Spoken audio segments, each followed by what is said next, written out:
வணக்கம் நண்பர்களே, welcome to my course. So இந்த வீடியோவில் நம்ம எந்த ஒரு விஷயத்தை பற்றி நம்ம பார்க்க போகிறோம் அப்படின்னு சொல்லி பார்த்தீங்கன்னா SQL injection. So SQL injection தான் இருக்கிறதுலே ரொம்ப டாப் லெவலில் இருக்கிற ஒரு வல்னரபிலிட்டி. ஓகே, ரொம்ப ஒரு கிரிட்டிக்கலான ஒரு வல்னரபிலிட்டி நம்ம சொல்லலாம். ஓகே, இந்த SQL இன்ஜெக்ஷன். ஸோ இந்த SQL இன்ஜெக்ஷன் மூலிமா ஒரு அட்டாக்கர் என்ன பண்ணலாம் அப்படின்னு சொல்லி பார்த்தீங்கன்னா, ஒரு மலிஷியஸ் SQL ஸ்டேட்மெண்ட்டை வந்து டேட்டாபேஸை நோக்கி அவங்களால சென்ட் பண்ண முடியும். அந்த SQL ஸ்டேட்மெண்ட்டை டேட்டாபேஸ்குள்ளே எக்ஸிக்யூட் பண்ண முடியும் வித்தவுட் எனி வேலிடேஷன். அந்த மாதிரி நடக்கிறது தான் வந்து நம்ம SQL இன்ஜெக்ஷன் அப்படின்னு சொல்லி சொல்கிறோம். ஓகே, ஸோ இப்போ நார்மலாக நம்ம ஒரு டிப்பிக்கல் வெப் அப்ளிகேஷன் எப்படி ப்ராப்பராக ஒர்க் ஆகும். ஓகே, ஃபர்ஸ்ட் நம்ம வந்து இந்த SQL இன்ஜெக்ஷன் பற்றிலாம் நம்ம பார்க்குறதுக்கு முன்னாடி ஃபர்ஸ்ட் இதை பற்றி நம்ம பார்த்துடலாம். ஸோ தட் உங்களுக்கு ஈஸியாக அண்டர்ஸ்டாண்ட் ஆகும். ஸோ என்ன நடக்கும், பேக் எண்டில் எப்படி queries போகும் அப்படின்னு சொல்லிட்டு உங்களுக்கு ஈஸியாக அண்டர்ஸ்டாண்ட் ஆகும். ஓகே, ஸோ இப்போ பார்த்தீங்கன்னா நான் வந்து ஒரு பிக்சர் ஓப்பன் பண்ணி வச்சுருக்கேன். ஓகே, ஸோ இது வந்து ஒரு ஜஸ்ட் ஒரு டிப்பிக்கல் ஒரு வெப் அப்ளிகேஷன் சர்வர் எப்படி ஒர்க் ஆகும் அப்படின்னு சொல்லிட்டு தான் இருக்குது. ஓகே, ஸோ இப்போ நார்மலாக வந்துட்டு நீங்கள் ப்ரௌசர் ஓப்பன் பண்ணியிருக்கீங்க. ஓகே, இதுதான் உங்கள் யூசர். இது வந்து ஆக்சுவலாக ஒரு என்ன வச்சுக்கலாம்னா ஃபேஸ்புக் சர்வர் வச்சுக்கலாம் சும்மா. ஓகே, ஃபேஸ்புக்கோட வெப் சர்வர், ஃபேஸ்புக்கோட அப்ளிகேஷன், அதோட டேட்டாபேஸ். ஓகே, ஸோ இப்போ வந்து யூசர் என்ன பண்ணுறாங்கன்னா அவங்க ப்ரௌசர் மூலிமா www.facebook.com அப்படின்னு சொல்லி போட்ட உடனே அவங்களுக்கு லாகின் பேஜ் வந்துருச்சு. ஸோ இப்போ அவங்க யூசர் என்ன பண்ண போகிறாங்கன்னா அந்த லாகின் பேஜில் யூசர் நேம் பாஸ்வேர்ட் போட்டு இப்போ லாகின் பண்ண போகிறாங்க. ஓகே, ஸோ இப்போ யூசர் நேம் பாஸ்வேர்ட் போடுறாங்க, லாகின் அப்படின்னு சொல்லி கொடுத்தோன்னே ஃபர்ஸ்ட் வந்து அந்த ஐபி அட்ரஸ் வந்து டிஎன்எஸ் சர்வருக்கு போகும். இந்த ஐபி அட்ரஸை வந்து அப்படியே அந்த URL facebook.com ஒரு டொமைன் வந்து ஃபர்ஸ்ட் டிஎன்எஸ் சர்வருக்கு போகும். அந்த டிஎன்எஸ் சர்வர் அதை அப்படியே வந்து ஐபியை ரிசால்வ் பண்ணி சிஸ்டம் கொடுக்கும்போது சிஸ்டம் கிட்டேருந்து டேரெக்டாக அந்த வெப் சர்வரை நோக்கி போகும். ஓகே, ஸோ இது வந்து இன்டர்னல் டிஎன்எஸ்னால நம்மளுக்கு டேரெக்டாக சிஸ்டம்க்கு வருது. Okay, okay fine. So victim வந்து யூசர் நேம் பாஸ்வேர்ட் யூசர் வந்து யூசர் நேம் பாஸ்வேர்ட் போடுறாரு, அது டேரெக்டாக ஃபேஸ்புக்கோட சர்வருக்கு போயிடுச்சு.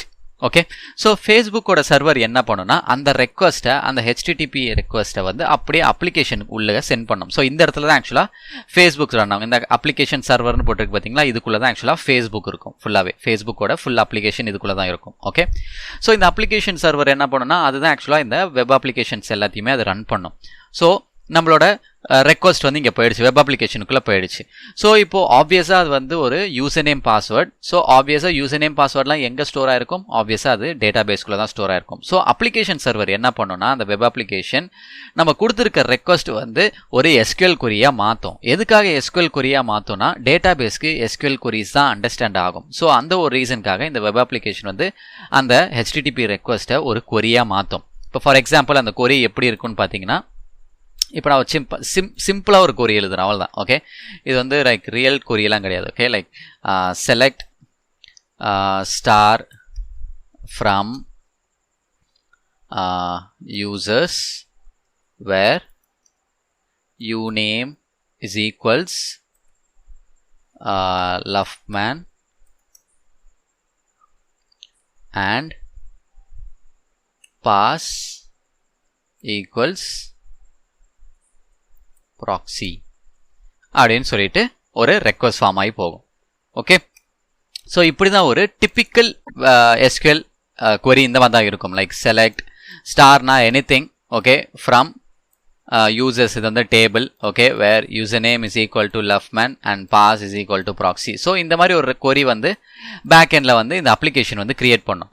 ஸோ அந்த அப்ளிகேஷன் கிரியேட் பண்ணும்போது இந்த பர்டிகுலர் query அப்படியே வந்து டேட்டாபேஸ் கிட்ட போகும்போது தான் டேட்டாபேஸால் இது ஈஸியாக அண்டர்ஸ்டாண்ட் பண்ணிக்க முடியும். ஸோ உடனே டேட்டாபேஸ் என்ன பண்ணும், அந்த பர்டிகுலர் டேபிள் யூசர்ன்ற ஒரு டேபிளுக்கு போயிட்டு அந்த இடத்துல யூசர் நேம் வந்து லஃப்மேன் அண்ட் பாஸ்வேர்டு வந்து ப்ராக்ஸி அப்படின்னு இருக்கான்னு சொல்லி செக் பண்ணி பார்க்கும். இருந்துச்சுன்னா அந்த டேட்டாவை அப்படியே வெப் அப்ளிகேஷனுக்கு சென்ட் பண்ணும்.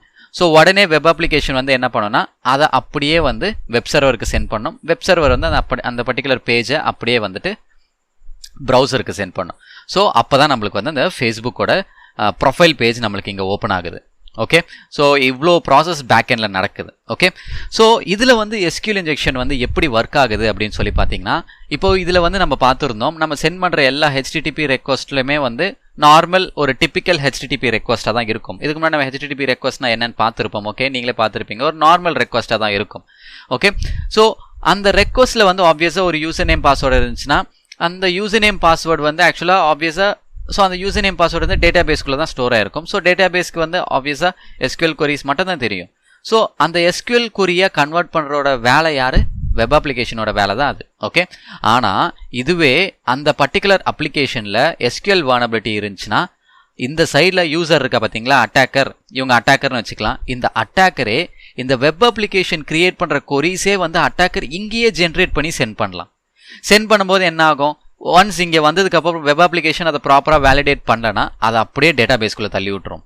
ஸோ தள்ளி விட்டுருச்சுன்னா அட்டாக்கர் என்னென்ன மாதிரி கொரீஸ்லாம் கொடுத்துருக்காரோ அதை அப்படியே டேட்டா பேஸ்குள்ளேருந்து ஃபெச் பண்ணி ரெஸ்பான்ஸ் வரும். அதுலேயும் வேலிடேட் ப்ராப்பராக பண்ணாது. ஸோ பண்ணாதப்போ டேரெக்டாக அதை சர்வருக்கு கொடுக்குது. அண்ட் சர்வர் வந்து டேரெக்டாக நம்ம ப்ரௌசருக்கு கொடுக்கும்போது டேட்டா பேஸ்க்குள்ளே என்னென்ன டேட்டாஸ் இருக்கோ அது எல்லாத்தையுமே நம்ம இங்கே ரிட்ரைவ் பண்ணி பார்த்துக்கலாம். ஓகே, ஸோ இதுதான் ஆக்சுவலாக வந்து ஒரு டிப்பிக்கல் SQL இன்ஜெக்ஷன் வந்து இந்த மாதிரி தான் ஒர்க் ஆகும். ஸோ இந்த SQL ஸ்டேட்மெண்ட் வந்து பேக்கெண்டில் இருக்க டேட்டா பேஸ் சர்வரை வந்து ஃபுல்லாக கண்ட்ரோல் பண்ணோம். ஓகே, யூசர் சைட்லேருந்து கொடுக்குற ஒரு SQL queries. ஸோ அட்டாக்கர் வந்து இந்த மெத்தட் மூலியமா he can able to bypass application security measures.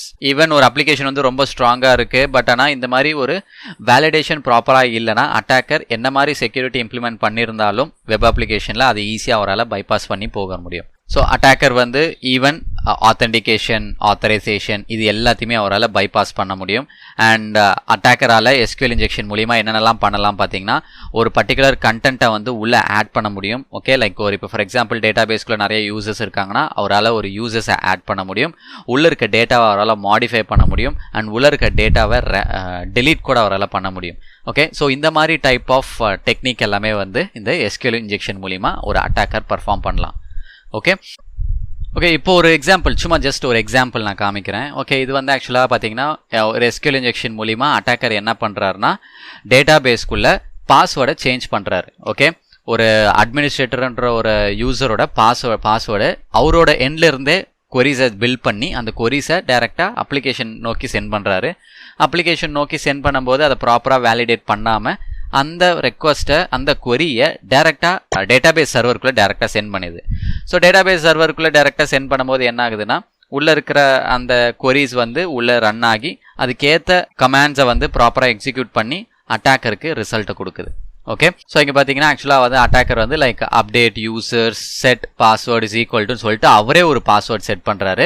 எந்த யூசருக்குன்னு பார்த்தீங்கன்னா அட்மினிஸ்ட்ரேட்டருக்கு. ஸோ இந்த மாதிரி ஒரு கொரியை வந்து ஆக்சுவலாக அட்டாக்கர் வந்து இந்த அப்ளிகேஷனை நோக்கி சென்ட் பண்ணுறாரு. ஓகே, ஸோ லைக் இது வந்து ஒரு இன்புட் ஃபீல்டு. ஓகே, இது ஆப்வியஸாக இந்த இன்புட் ஃபீல்டில் ஒரு பேராமீட்டர் பாஸ் ஆகும். ஓகே, ஸோ ஆப்வியஸாக அந்த பேராமீட்டர் மூலிமா அட்டாக்கர் வந்து இந்த மாதிரி கைண்ட் ஆஃப் queries-ஐ வந்து உள்ளே இன்ஜெக்ட் பண்ண முடியும். ஸோ உள்ளே இன்ஜெக்ட் பண்ணும்போது என்ன ஆகுது, டேட்டா பேஸ் வந்து ப்ராப்பராக வெப் அப்ளிகேஷன் சர்வர் அதை ப்ராப்பராக வேலிடேட் பண்ணலன்னா டேட்டா பேஸ்க்குள்ளே போய் வந்து அந்த பாஸ்வேர்டு வந்து அட்டாக்கர் என்ன செட் பண்ணியிருக்காரோ அந்த பாஸ்வேர்டு வந்து அந்த பர்டிகுலர் யூசருக்கு செட் ஆகிடுது.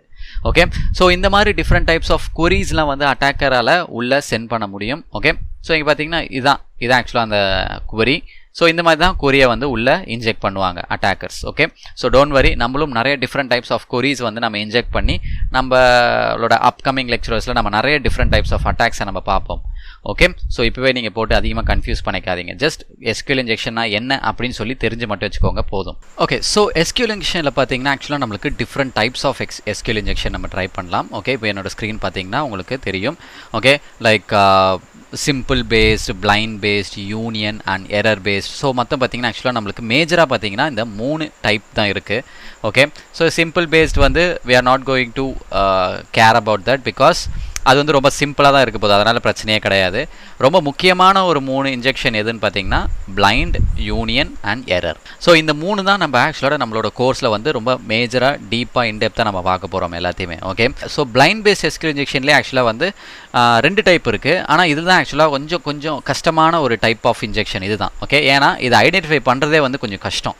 ஓகே, ஏன்னா நார்மலாக வந்து மற்ற இன்ஜெக்ஷனை கம்பேர் பண்ணும்போது இதில் வந்து எந்த ஒரு இண்டிகேஷனும் வெளில கொடுக்காது, ஒரு எரரோ இல்லை எதுவுமே த்ரோ பண்ணாது.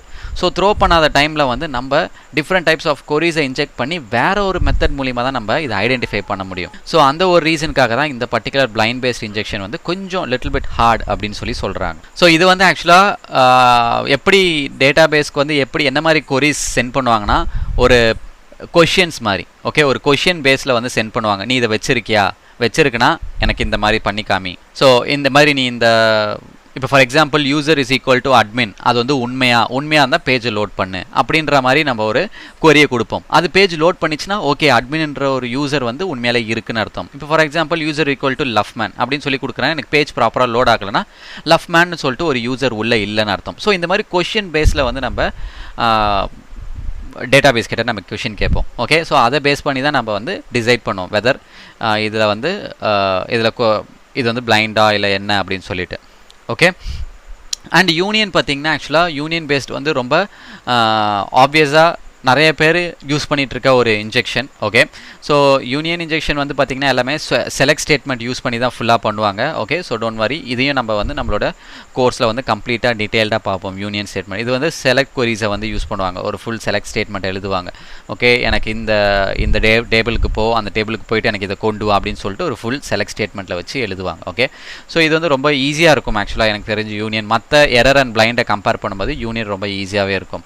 எரர் பேஸ்ட் SQL இன்ஜெக்ஷன் வந்து எப்படி இருக்குன்னு பார்த்தீங்கன்னா நம்மளுக்கு டேட்டா பேஸோட எரர்லேயே வந்து நம்மளுக்கு ரிசல்ட் என்ன அப்படின்னு சொல்லி வந்துடும். இப்போ நம்ம வந்து எனக்கு வந்து இந்த பர்டிகுலர் டேட்டா பேஸோட நேம் எனக்கு சொல்லு அப்படின்னு சொன்னால் அது எரர்லேயே அந்த டேட்டா பேஸோட நேமை நம்மளுக்கு காமிக்கும். ஓகே, ஆனால் இதில் வந்து நிறைய ட்ராபேக்ஸ் இருக்குது இந்த எரர் பேஸ்ட் SQL இன்ஜெக்ஷனில். இப்போ யூனியன் பேஸ்ட் SQL இன்ஜெக்ஷன்னா ஒரே டைமில் அட் அ டைமில் நீங்கள் எல்லா டேட்டா பேஸும் எல்லா டேபிள்ஸும் ஒரே டைமில் உங்களால் பார்க்க முடியும். ஆனால் எரர் பேஸில் அப்படி கிடையாது, ஒரு டைமில் ஒரு இன்ஃபோ தான் உங்களால் பார்க்க முடியும். அதுக்காக நீங்கள் எல்லாத்தையுமே பார்க்க முடியாதுன்னு கிடையாது, எல்லா டேபிள்ஸுமே உங்களால் பார்க்க முடியும். ஒரு டேட்டா பேஸ்க்குள்ளே எவ்வளோ டேபிள்ஸ் இருக்குன்னு சொல்லிட்டு எல்லா டேபிளையும் உங்களால் பார்க்க முடியும். ஆனால் ஒரு டைமில் ஒரு ரெக்வஸ்ட்டுக்கு ஒரு டேபிள் தான் உங்களுக்கு காட்டும். ஓகே, ஸோ அதுதான் ஆக்சுவலாக வந்து ஒரு ட்ராபேக் இந்த எரர் பேஸ்ட் SQL இன்ஜெக்ஷனில். அதை நம்ம ப்ராக்டிக்கலாக பார்க்கும்போது உங்களுக்கு இன்னும் புரியும், ஈஸியாக புரியும். ஓகே, ஸோ இதுதான் ஆக்சுவலாக டைப்ஸ் ஆஃப் SQL இன்ஜெக்ஷன். ஓகே, ஸோ நம்மளோட அப்கமிங் லெக்சரஸில் இந்த 3 டைப்ஸையும் நம்ம கொஞ்சம் ப்ரீஃபாக எலாபரேட்டாக பார்க்கலாம். So thank you so much for வாட்சிங் திஸ் வீடியோ கைஸ். தேங்க்யூ.